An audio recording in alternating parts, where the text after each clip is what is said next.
Aula 2, vídeo 3.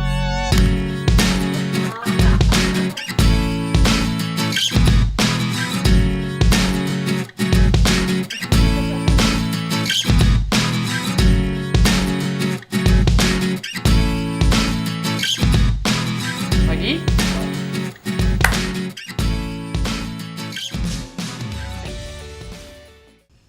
Bem-vindos à terceira aula do nosso curso de Comunicação Empática. Nessa aula eu vou começar a falar sobre os 4 passos da CNV, mais especificamente os 2 primeiros passos, que são observação e sentimentos. Olha, eu tenho quase certeza que conforme eu for falando dos 4 passos, você vai estranhar um pouquinho. Talvez você se pergunte, mas será que se eu não falar dessa forma, eu não vou falar meio mecanicamente, que nem um robô?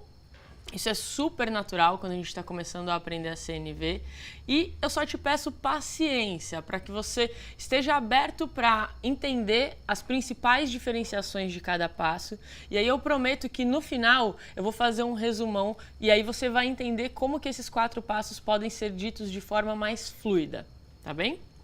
Todos os passos que eu explorar ao longo dessas 2 aulas podem ser utilizados dentro dos 2 grandes eixos da CNV, na expressão autêntica e também na escuta empática. Ao longo das aulas, todos os exemplos que eu der vão ser pensando na expressão autêntica, mas depois, no resumão, eu também vou recapitular e você vai ver como que os 4 passos podem também ser utilizados na escuta empática. Então vamos começar falando do primeiro passo, que é o passo das observações. Sabe quando você tem uma conversa bastante delicada para ter com alguém, uma conversa difícil, e você não sabe como começar essa conversa? A minha sugestão é que você comece fazendo observações. A primeira diferenciação importantíssima a se fazer nesse passo é entender a diferença entre se fazer uma observação e uma interpretação. Nós estamos muito acostumados a fazer interpretações o tempo todo. O Marshall Rosenberg, ele dizia que 90% dos nossos sofrimentos são causados por conta das interpretações que a gente faz. Então imagina que alguém da sua equipe não fez algo que prometeu que faria para você. O nosso impulso inicial já é começar a pensar, puxa, sabe, parece que eu não posso contar com essa pessoa é um pouco folgada, acho que essa pessoa não se importa tanto dos projetos que ela faz comigo, ou essa pessoa não está parecendo se importar tanto com o que a gente está fazendo aqui dentro da empresa. E aí, a gente já cria um rótulo para essa pessoa, de alguma forma, né? A gente já vai para a conversa com ela com essa sensação, com esse julgamento, com essa interpretação. E isso, se a gente embasar o que a gente quer falar para a pessoa nas nossas interpretações, isso vai gerar muita resistência. Então, perceba a diferença de dizer, parece que você não se importa com o que a gente está fazendo, do que dizer, ontem você disse que me entregaria o relatório e não entregou. Então, a observação é embasada em um fato. Falar as nossas interpretações, então, gera muita resistência do outro lado. E aqui, na expressão autêntica, utilizando a comunicação não violenta, o que a gente quer é gerar abertura em quem escuta a gente. Falar de um jeito que evite a resistência do outro lado. É por isso que é tão importante pensar na hora de falar. Eu estou falando uma interpretação ou eu estou falando um fato?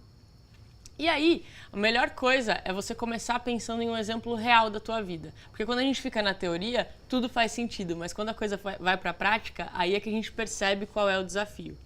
Então, para começar o vídeo, eu queria que você abrisse seu caderno de exercícios e respondesse aí a primeira pergunta da aula 3, que é, pense em uma situação que te irritou nos últimos tempos, alguma coisa que te incomodou, melhor ainda se for no ambiente de trabalho. O que aconteceu? O que você pensou? Quais foram os seus julgamentos diante dessa situação?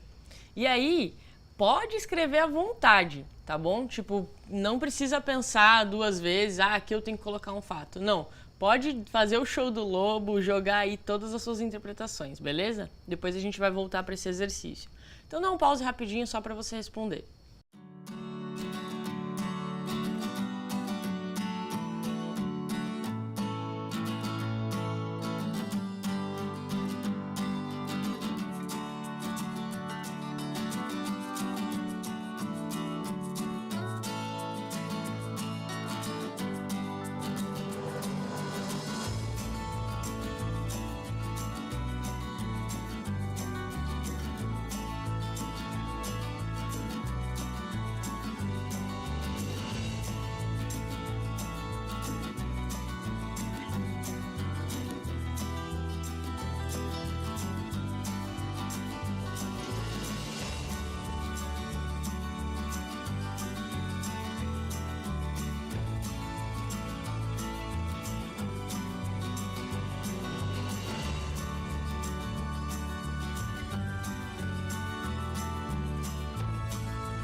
Eu acho que fica muito claro a importância de se fazer observações quando a gente para pensar que diante de uma mesma situação, todas as pessoas envolvidas vão interpretar aquilo de uma forma.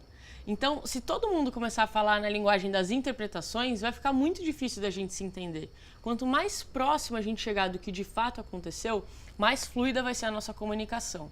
Por isso que nesse passo das observações, é importante a gente tentar falar de um jeito que descrever o que aconteceu pensando, isso poderia ter sido filmado com uma câmera?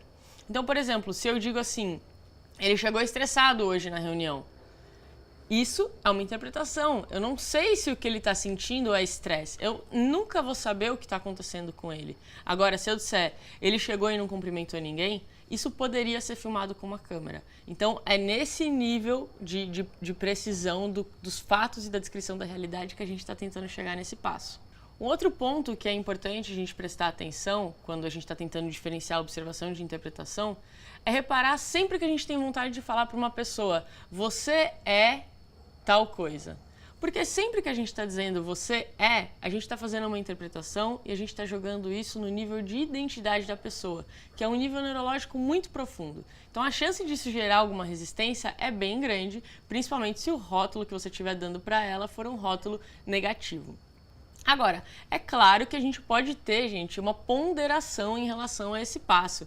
Não quer dizer que eu nunca mais posso dizer para uma pessoa você é tal coisa, né? A gente só tem que entender que tipo de conversa eu estou tendo agora. Vai ser uma conversa delicada? Eu preciso escolher melhor minhas palavras para a pessoa de fato entender o que eu estou falando? Ou se eu estou num contexto descontraído, em que já existe a conexão? Então lembrar que a CNV ela não é tanto sobre as palavras que a gente usa, mas na conexão que a gente constrói. A gente está o tempo todo utilizando a CNV não somente para trocar as palavras, mas para ter uma ponte sólida para que essas palavras estejam sendo trocadas. Então sempre que a gente precisar checar a conexão da nossa conversa, a gente pode recorrer à CNV. Mas isso vai ficar mais claro quando a gente terminar de falar de todos os outros passos. Outro ponto importante para a gente colocar a nossa atenção é perceber quando a gente usa expressões como ele nunca faz tal coisa, ou ela sempre chega, né? Ou brasileiros são assim, pessoas de determinada área são assim. Então, generalizações de todo tipo, porque generalizações costumam ser bastante imprecisas. Então é importante, se a gente está numa conversa delicada e a gente quer falar sobre algo que acontece com bastante frequência, a gente colocar isso, a gente pontuar isso de alguma forma. O que foi que esse grupo ou essa pessoa fizeram que fez com que você tivesse essa impressão delas, de que eles sempre fazem alguma coisa ou de que eles nunca fazem alguma coisa. Então, é muito diferente você dizer, você nunca chega pontualmente nas reuniões, do que você dizer, nas 3 reuniões que a gente teve nessa semana, você chegou com mais de 10 minutos de atraso. Então, isso faz uma diferença, porque se eu digo que ela nunca chega, automaticamente ela vai pensar, poxa, tiveram várias reuniões que eu cheguei a tempo, né? Isso vai gerar resistência. Então, lembrando que a gente quer abrir espaço para que o diálogo aconteça. E aí uma coisa importante é lembrar que a ideia desse passo não é só sair distribuindo observações por aí. Porque se a gente parar só nesse passo da observação, a pessoa pode ficar meio intrigada, pode até soar como uma acusação. Então imagina que você diz, nessa última semana você chegou 3 vezes atrasada para a reunião. E aí para aí. Soa como uma acusação também. Então vocês vão ver que um passo da CNV ele se liga com o outro. E você tem que ter alguma intenção, algum intuito para estar tendo essa conversa com a pessoa, tá bom? A gente só está parando aqui nesse primeiro passo para vocês afinarem bem o instrumento, vocês entenderem exatamente essa importante diferenciação que é a de observação e interpretação. E aí agora nada melhor do que a gente praticar isso. Então no próximo vídeo eu tenho uma lista com exercícios para que você pratique essa coisa de será que eu consigo transformar uma interpretação em uma observação? Então vamos pro próximo vídeo que eu quero checar isso com você.